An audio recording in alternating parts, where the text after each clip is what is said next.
Halo teman-teman semua, selamat malam. Selamat datang di video perdana dari podcast Bising, Bincang-Bincang Civil Engineering. Baik teman-teman semua, di episode pertama kita, topik pembahasannya adalah jasa konstruksi, di mana yang akan kita bahas ini khususnya di aspek legal dan hukum yang mengatur tentang jasa konstruksi di Indonesia, begitu. Untuk membahas topik ini lebih lanjut, di sini kita kehadiran dua tamu spesial. Tamu pertama adalah calon dari pengguna jasa konstruksi atau konsumennya mungkin ya bisa dikatakan begitu. Beliau adalah seorang juragan bemo yang katanya nih tergiur atau ingin masuk ke dunia properti begitu. Baiklah, mari saja kita langsung sambut. Selamat malam, Bapak Hairin. Apa kabarnya, Bapak? Alhamdulillah baik sekali, Mas Afla. Selamat malam juga, Mas Afla. Semoga sehat selalu Bapak Hairin. Oke, teman-teman. Tamu selanjutnya adalah seorang pakar di mana nanti beliau akan menjawab seluruh pertanyaan kita, terutama pertanyaan dari Bapak Hairin regarding aspek legal dan hukum dari jasa konstruksi. Beliau adalah seorang pakar di bidang tersebut yang mana telah berpengalaman lebih dari 10 tahun menjadi komisaris di salah satu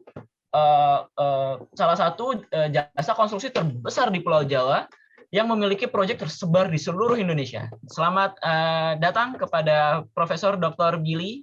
Selamat malam, Profesor. Semoga sehat selalu. Ya, selamat malam Bapak Afla, selamat malam Bapak Juragan. Salam sehat selalu. Salam sehat juga, Profesor. Baik. Jadi begini, listener semua maupun viewers dimanapun Anda menonton podcast ini, tujuan kami mempertemukan kedua tamu spesial ini adalah karena seperti tadi disebutkan di awal, Bapak Hairin ini berkeinginan untuk terjun ke dunia properti ya, Pak Hairin ya? Ya, betul sekali, Mas Afla. Jadi, oke, baik. Lalu, iya, apa yang Bapak khawatirkan sehingga Bapak harus datang ke kami untuk bertanya nih, Pak? Apa yang ingin Bapak tanyakan? Coba gambar saya dulu, Pak. Baik, sebelumnya saya berterima kasih sekali nih, Mas Afla, sudah bisa hadir di acara yang subscriber udah banyak nih. Saya jadi kan ikut terkenal gitu, Mas Afla. Kebetulan Amin, Pak. Betul. Mungkin saya ceritakan dulu kali latar belakang saya nih, Mas Afla. Kebetulan nama saya Bapak Haji Hairin gitu, Mas Afla. Biasa kalau orang-orang kampung ini manggil saya ini juragan bemo begitu, Mas Afla. Soalnya saya punya usaha bemo gitu, Mas Afla. Jadi bemo ini tersebar di seluruh Indonesia begitu, Mas Afla.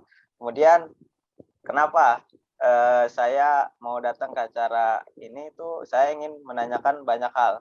Yang pertama itu saya ini ingin menambah passive income begitu, Mas Afla.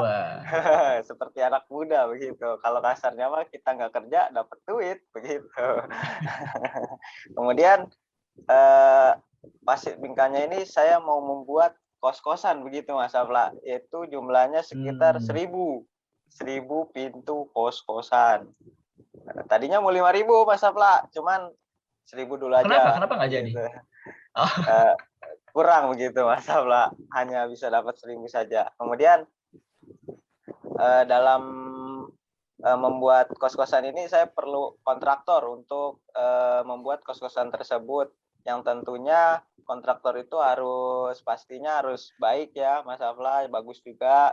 Terus kemudian saya juga agak khawatir begitu, Mas Afla, terhadap berita-berita miring terhadap kontraktor ini, Mas Afla. Kalau saya lihat sih di berita banyak yang kontraktor ini banyak yang korupsi begitu, Pak Afla. Jadi saya ini jadi agak sedikit khawatir begitu, Mas Afla. Kira-kira bagaimana ya, Mas Afla? Apakah di Indonesia ini ada suatu hukum yang menaungi untuk saya nantinya terjun ke dunia kontraktor ini, begitu, Mas Afla? Ya, betul. Baik, Bapak Hairin. Memang kekhawatiran Bapak Hairin ini bukannya tidak berlandaskan apa-apa ya, viewers dan listener sekalian. Karena memang banyak sekali berita-berita miring akan buruk ya dalam tanda kutip kontraktor, di mana kontraktor mengkorupsikan uang, lalu juga mengkorupsikan bahan bangunannya, mutunya diturunkan, dan lain-lain sebagainya. Banyak sekali yang berita yang telah diberitakan oleh media massa sekarang. Mungkin boleh kita langsung ke Profesor Billy. Sebelumnya Prof, mungkin sebelum menanggapi spesifik dari pertanyaan Bapak Hairin, boleh dijelaskan apa sih jasa konstruksi itu sebenarnya? Begitu. Ya. Jadi seperti ini. Jadi di dunia jasa konstruksi itu pekerjaannya sangat luas ya. Untuk yang Bapak Hairin, Juragan Bemo ini perlu ketahui bahwa aspek bila Bapak ingin masuk ke dunia konstruksi tersebut, apalagi membangun 1000 pintu, itu sangat luas Bapak. Nah, di sini ada undang-undang yang akan mengikatnya Bapak. Itu Undang-Undang Nomor 18 Tahun 1999. Nah, di situ Bapak bertindak, ditujukan Bapak sebagai si pengguna jasa. Bapak yang akan memberikan tugas kepada kontraktor-kontraktor, dan para kontraktor akan menjadi seorang penyedia jasa. Nah, setelah itu Bapak harus akan nanti mempunyai kontrak kerja kepada si kontraktor sebagai si penyedia jasa. Tetapi penyedia jasa juga banyak Bapak pengelompokannya. Ada yang sebagai perencanaan, ada yang sebagai pelaksanaan, dan ada yang sebagai pengawasan. Kira-kira seperti itu Bapak gambaran dari dunia konstruksi untuk Bapak sebagai calon yang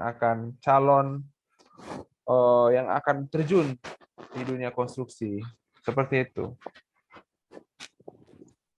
Baik, Prof. Billy.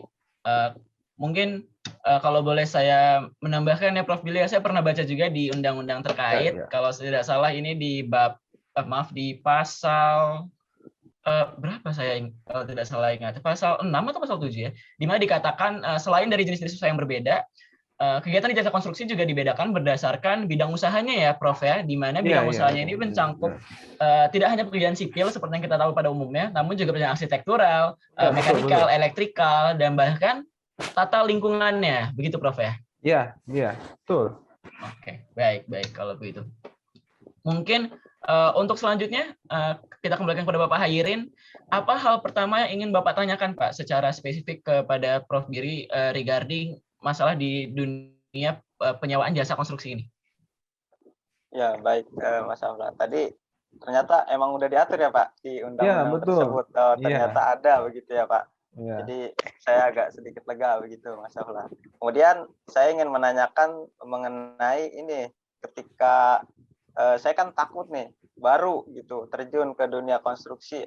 Jadi ada nggak Pak itu yang mengatur tentang bagaimana caranya memilih kontraktor yang baik begitu Pak, yang bagus dan tidak korupsi begitu. Ya. Oh iya, baik. Berarti yang Bapak Hairin tanyakan ini adalah bagaimana cara kita melihat parameter apa saja yang bisa menjadi patokan kita dalam memilih kontraktor atau secara umumnya adalah penyedia jasa konstruksi. Baik. Ya. Seperti itu, Prof. Silakan ditanggapi. Ya. Yang pertama, Bapak Hairin harus melihat ya, apakah penyedia jasa atau kontraktor tersebut sudah mempunyai izin usaha, Bapak. Itu yang paling penting. Karena kalau tidak memiliki izin usaha, itu dia tidak akan bisa mengurus, atau itu kalau begitu tidak bisa profesional Bapak. Kemudian Bapak harus melihat juga sertifikatnya. Kemudian Bapak harus melihat juga bagaimana klasifikasinya, klasifikasi dari kontraktornya, bagaimana kualifikasinya. Nah, itu akan menentukan bagaimana kegiatan dari konstruksi Bapak. Hasil dari yang akan mereka lakukan itu akan baik atau tidak. Nah, seperti itu Bapak. Bapak harus sangat memperhatikan, sangat cerdik, sangat cermat, sangat detail ya Bapak dalam menentukan penyedia jasa yang akan Bapak gunakan. Seperti itu. Baik. Ternyata itu ya Pak, banyak sekali ya spesifikasinya yang tadi udah dijelaskan Bapak. Baik. Jadi saya jauh lebih mengerti lagi Pak. Kalau Bapak pengalaman juragan ini memilih supir bemo, gimana Pak parameternya? Ada yang khusus nggak nih, spesial? Ada Pak, saya cuman kalau milih super bemo yang baik aja Pak, yang rajin ibadah begitu Pak. Rajin ibadah, itu faktor penting ya. Kelihatannya baik begitu Pak. Baik. Mungkin saya ingin memperdalam di bagian itu Prof tadi, Prof, di mana Prof katakan semua dalam kita memilih penyedia jasa konstruksi ini ada parameter dan kualifikasi masing-masing. Namun bagaimana tentang hubungan antara si pengguna dan penyedia? Apa pengikatnya antara mereka berdua ini, konsumen dan juga si yang disewa tersebut? Apakah ada kontrak kerja tersendiri, dan dalam kontrak kerja itu jika mana ada, apakah isi-isi yang tercantum di dalamnya? Begitu, Prof. Ya, sir. Jadi perlu ada itu sangat-sangat penting, karena baik Bapak Hairil sebagai juragan, si pengguna jasa, dan baik si penyedia jasa harus mempunyai kontrak kerja. Kontrak kerja itu kesepakatan yang telah disetujui antara Bapak Hairil sebagai pengguna jasa baik dan si kontraktor sebagai penyedia jasa. Nah, hal-hal yang akan tercantum di dalamnya itu yang paling penting, harus tertera jelas identitas dari kedua belah pihak. Itu sangat penting, Bapak. Kemudian bagaimana tugas-tugas yang akan diberikan, bagaimana pekerjaan-pekerjaan yang akan dilaksanakan, apakah itu sudah sesuai atau sesuai dengan kesepakatan dari kedua belah pihak. Kemudian bagaimana sistem kerjanya, bagaimana sistem pembayarannya, itu tuh sangat krusial, Bapak, dalam di dunia konstruksi seperti ini, karena kita tahu ya dunia konstruksi tersebut menggunakan biaya yang cukup besar ya. Kemudian harus juga memperhatikan bagaimana bila terjadi kegagalan bangunan, bagaimana sistematikanya. Kemudian bagaimana bila terjadi pemutusan kontrak kerja, itu Bapak Hairil harus memperhatikannya, karena tidak menutup kemungkinan apapun bisa terjadi di dalam dunia konstruksi.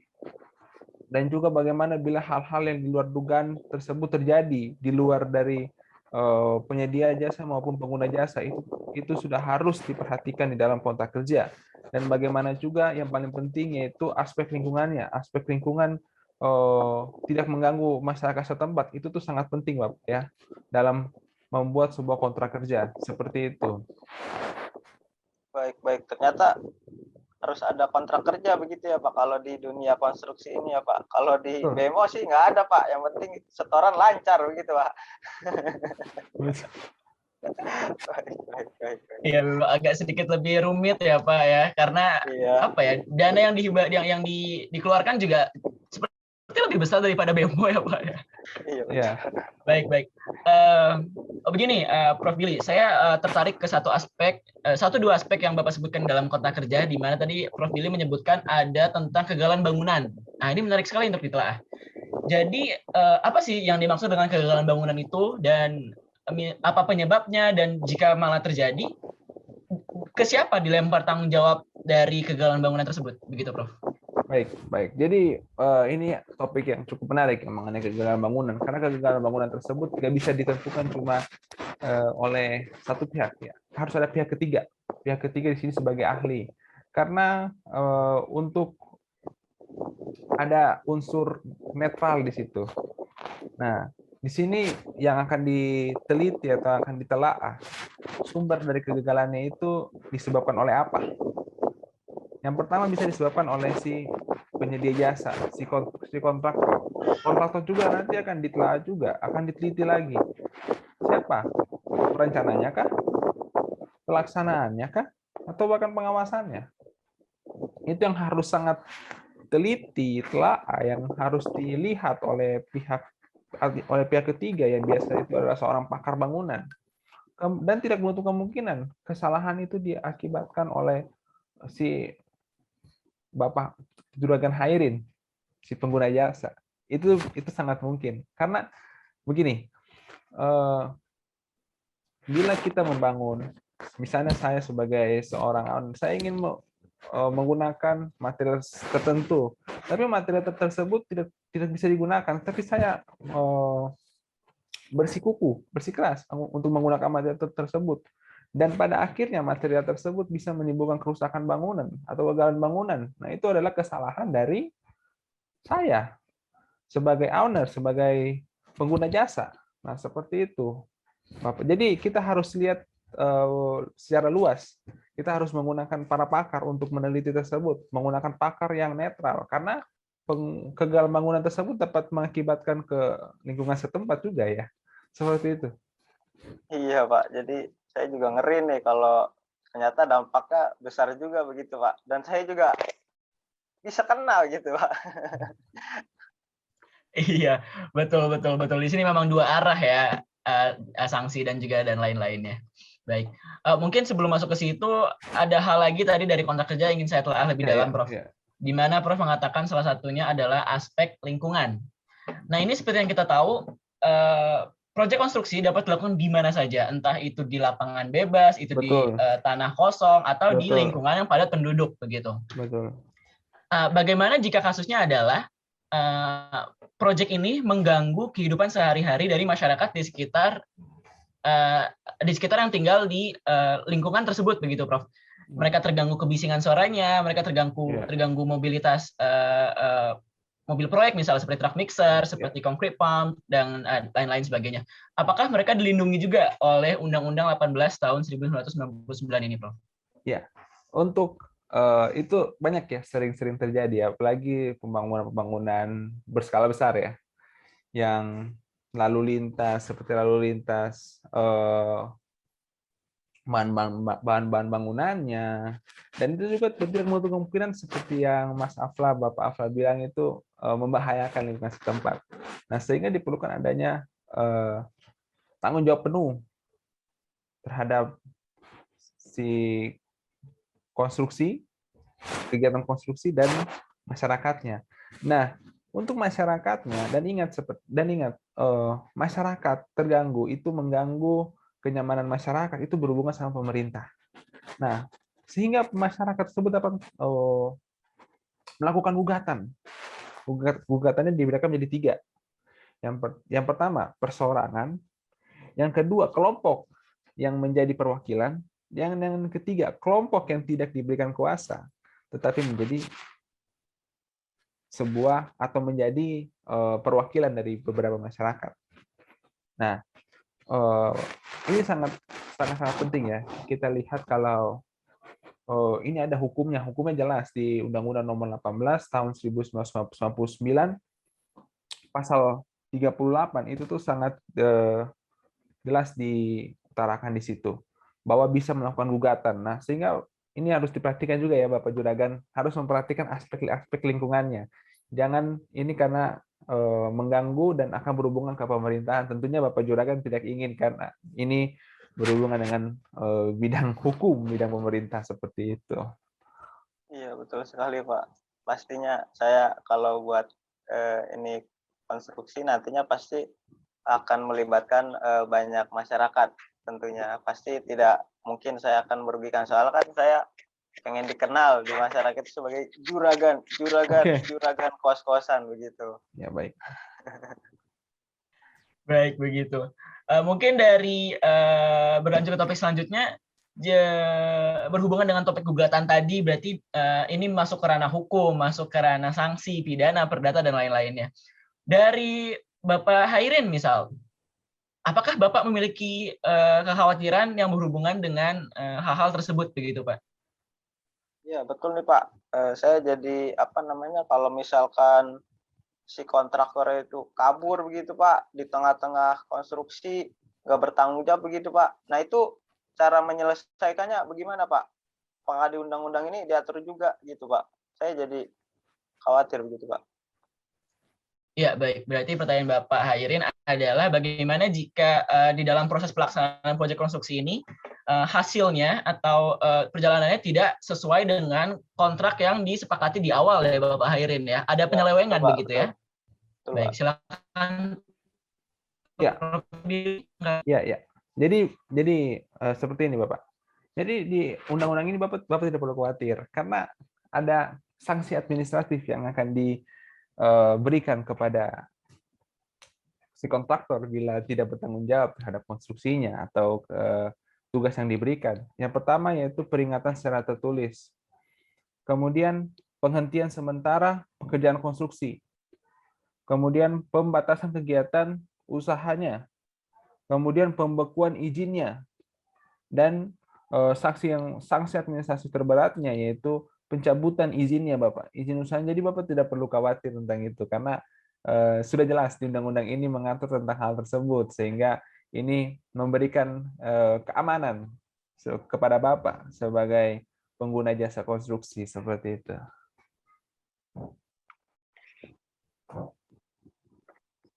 Baik. Ternyata memang ada ya Bapak Hairin ya. Tidak perlu khawatir jikalau memang kontraknya ini berlainan atau menyeleweng dengan si hasil yang dikerjakan oleh jasa konstruksi yang Bapak sewa begitu.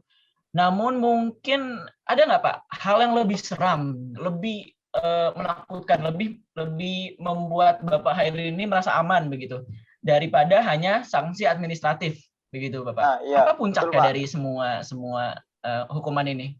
Nah, iya, betul. Saya setuju dengan pertanyaan dari Mas Afla gitu, Pak. Jadi mewakili saya banget begitu, Pak. Ya karena saya tahu Bapak Hairin ini karena mau dikenal jadi juragan, jadi nggak mungkin dia tiba-tiba mau dipenjara kan, ditangkap polisi, dibekuk tiba-tiba itu, wah seram sekali. Langsung nama Bapak Hairin hilang sepertinya di kampungnya. Ya. Silakan Prof. Ya, jadi seperti ini ya.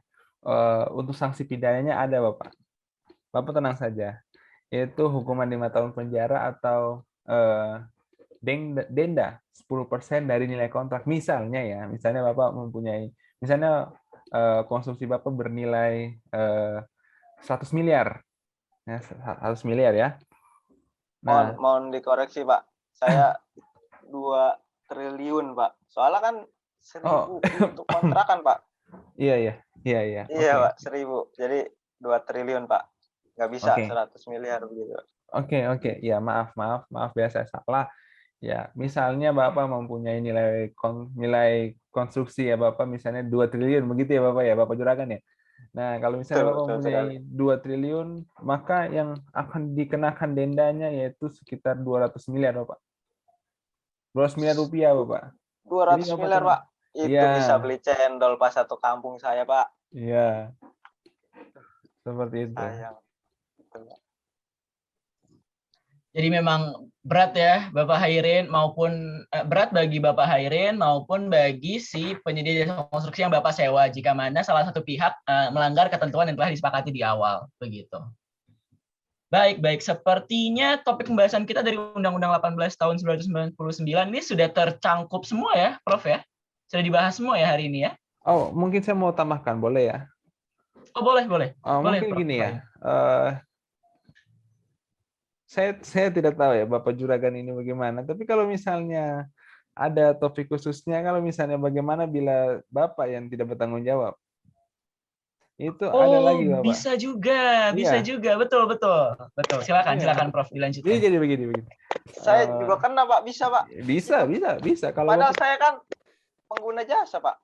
Bisa kalau, iya kan bisa saja Bapak bisa menimbulkan kerugian bagi si kontraktor dan Bapak gini. Sanksi administratif yang akan Bapak terima yang pertama yaitu sama peringatan secara tertulis, kemudian penghentian sementara pekerjaan konstruksi, pembatasan kegiatan usaha, larangan sementara penggunaan hasil pekerjaan konstruksi, pembekuan dan pada yang paling berat di sanksi administratifnya yaitu pencabutan Bapak. Dan bahkan ya yang paling beratnya itu Bapak bisa dikenakan hukum pidana 5 tahun penjara atau denda sebesar 10% dari nilai kontrak Bapak. Seperti itu. Jadi Bapak tidak boleh main-main juga ya dalam dunia konstruksi ini. Baik, Pak. Ya, berarti begitu. Memang kurang lebih hukumannya yang diterima oleh pengguna jasa ini mirip dengan atau sama dengan yang diterima oleh penyedia jasa, begitu Prof ya? Iya. Oke, jadi Bapak Hairin walaupun Bapak punya kos-kosan 5.000 pintu bernilai 1.000 Pak. Ya, 1.000 pintu. Tapi tidak bisa menggunakan produk tersebut. Karena izinnya dicabut begitu. Diulang Pak. Ya, suaranya tadi robot begitu Pak. Optimus Prime. Maaf, begitu, emang ya signal saya di kantor di project ini susah signalnya. Ya. Maaf.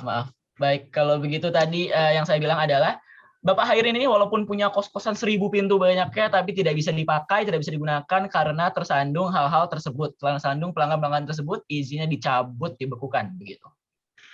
Iya, Pak. Baiklah kalau begitu, karena semua topik pembahasan telah tercakup dengan sangat amat detail ya oleh Profesor Billy ya. Mungkin dari Bapak Hairin, Pak, bagaimana tanggapan Bapak, bagaimana perasaan Bapak setelah mendengar seluruh penjelasan tentang jasa konstruksi?